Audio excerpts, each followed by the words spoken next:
یہ جسم عطا کیا، یہ اللہ پاک کی نعمت، دنیا کا مال و زر عطا کیا، یہ اللہ پاک کی نعمت، مجھے والدین کی خدمت کرنے کا موقع عطا کیا، یہ اللہ پاک کی نعمت، مجھے نبی علیہ السلام کے بتائے ہوئے طریقوں پر عمل کرنے کی توفیق عطا کی، یہ اللہ پاک کی نعمت۔ یہ ساری کی ساری نعمتیں ہیچ ہو جاتی ہیں جب میں نبی علیہ السلام کی ذات مبارکہ کے متعلق سوچتا ہوں۔ کیوں کہ اس ذات مبارکہ کے متعلق مجھے یہ سب کچھ میسر ہوا، اس ذات کے صدقے سے مجھے یہ سب کچھ میسر ہوا۔ اللہ رب العزت نے نبی علیہ السلام کے صدقے سے مجھ پر یہ کرم کیا کہ مجھے نبی علیہ السلام کا امتی بنا دیا۔ اب میں مسلمانوں میں سے کوئی مثالیں دینا شروع کروں، صحابہ اکرام رضوان اللہ تعالی علیہم اجمعین میں سے کچھ مثالیں دوں تو یقیناً یہ تو کوئی بڑی بات نہ ہوگی کہ بہت سے ایسے عشاق موجود ہیں جنہوں نے نبی علیہ السلام سے محبت کی انتہا کی اور دکھا دیا کہ کس طرح انہوں نے نبی علیہ السلام سے محبت کی۔ ایک واقعہ کل اب ساتھیوں نے سنا، میں اسے بھی دہراتا ہوں۔ ایک اور واقعہ میرے ذہن میں آتا ہے، ایک لڑکا عیسائی ہے، ابھی نبی علیہ السلام پر ایمان نہیں لائے، روزانہ نبی علیہ السلام کے راستے میں کھڑے ہوتے ہیں، نبی علیہ السلام کا اس راستے سے گزر ہوتا، آپ انہیں دیکھتے اور وہ نوجوان نبی علیہ السلام کے چہرہ انور کی طرف دیکھتا تو یقیناً ایسا ہو نہیں سکتا کہ نبی علیہ السلام کے چہرہ مبارک پر کسی کی نگاہ پڑے، نبی علیہ السلام کی نگاہیں کسی سے ملیں اور آپ مسکرائیں نہ۔ یقیناً ہمیں جب آقا علیہ السلام نے بتا دیا نا کہ کسی کی طرف دیکھ کر مسکرانا صدقہ ہے تو کیسے ہو سکتا ہے کہ نبی علیہ السلام نہ مسکراتے ہوں؟ اب جسے دیکھ کر نبی علیہ السلام مسکرا دیں، کس طرح ممکن ہے کہ وہ آنکھیں، وہ جسم جہنم کی طرف چلا جائے؟ یقیناً ایسا نہیں ہو سکتا۔ وہ نوجوان کچھ دن تو ملتا رہا، پھر کیا ہوا کہ وہ نوجوان اپنی جگہ سے ہٹ گیا، وہاں کھڑے ہوئے آقا علیہ السلام نے اس نوجوان کو نہ پایا۔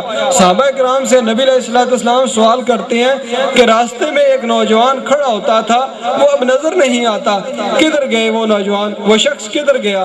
تو صحابہ کرام نے بتایا، یا رسول اللہ وہ عقیدے کا عیسائی ہے، پہلے تو آپ کے راستے میں کھڑا ہوتا تھا، اب بیمار ہو گیا، اپنے گھر میں موجود ہے۔ نبی علیہ السلام صحابہ کرام رضوان اللہ تعالی علیہ اجمعین سے کہتے ہیں کہ ہم اس کی تیمارداری کو جائیں گے۔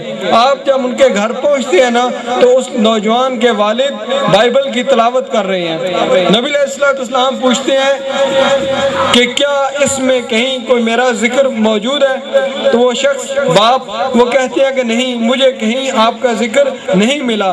تو وہ نوجوان جو شدید بیمار ہوتا ہے، قریب المرگ ہوتا ہے، وہ کہتا ہے کہ یا رسول اللہ میں نے اس کے ہر صفحے پر آپ کا نام دیکھا ہے۔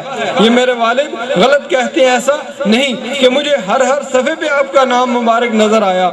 ابھی نبی علیہ السلام سے یہ گفت و شنید ہو رہی ہے کہ اس نوجوان کے جسم سے روح نکل گئی، اس نوجوان کا اس دنیا سے انتقال ہو گیا۔ جب انتقال ہو گیا تو نبی علیہ السلام نے کہا کہ اس نوجوان کا جنازہ پڑھایا جائے گا کہ اور اسے مسلمانوں کے قبرستان میں دفن کیا جائے گا۔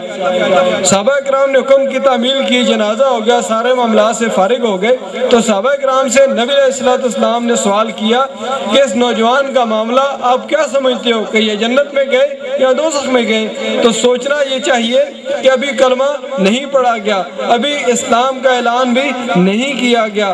اس نوجوان نے زکوٰۃ بھی ادا کوئی نہیں کی، حج بھی کوئی نہیں کیا، نماز بھی کوئی ادا نہیں کی، کوئی نیکی بھی کوئی نہیں کی، خیرات بھی کوئی نہیں کی، صدقہ بھی اس کے نامہ اعمال میں شامل کوئی نہیں۔ ابھی وہ غیر مسلم ہے، ابھی اس کے نامہ اعمال میں صرف سیاہیاں لکھی ہوئی ہیں۔ جب نبی علیہ السلام نے سوال کیا کیا بنا تو صحابہ کرام یقیناً یقیناً خاموش رہے، تو نبی علیہ السلام نے کہا کہ اللہ رب العزت اس سے راضی ہوئے اور اسے جنت عطا کر دی گئی۔ اس نوجوان کا صرف نبی علیہ السلام کی طرف دیکھ کر مسکرانا اور آپ کے متعلق یہ گواہی دے دینا کہ یا رسول اللہ آپ کا نام بائبل کے ہر صفحے پر موجود ہے، یہ ایک بات ہوئی۔ دوسری بات، مدینہ شریف میں ایک یہودی بستا تھا جس کی بینائی چلی گئی، اندھا ہو گیا جو، اور اس کی بیٹی نے اور اس یہودی نے بہت علاج کروایا، جب نظر نہ لوٹی نا تو نبی علیہ السلام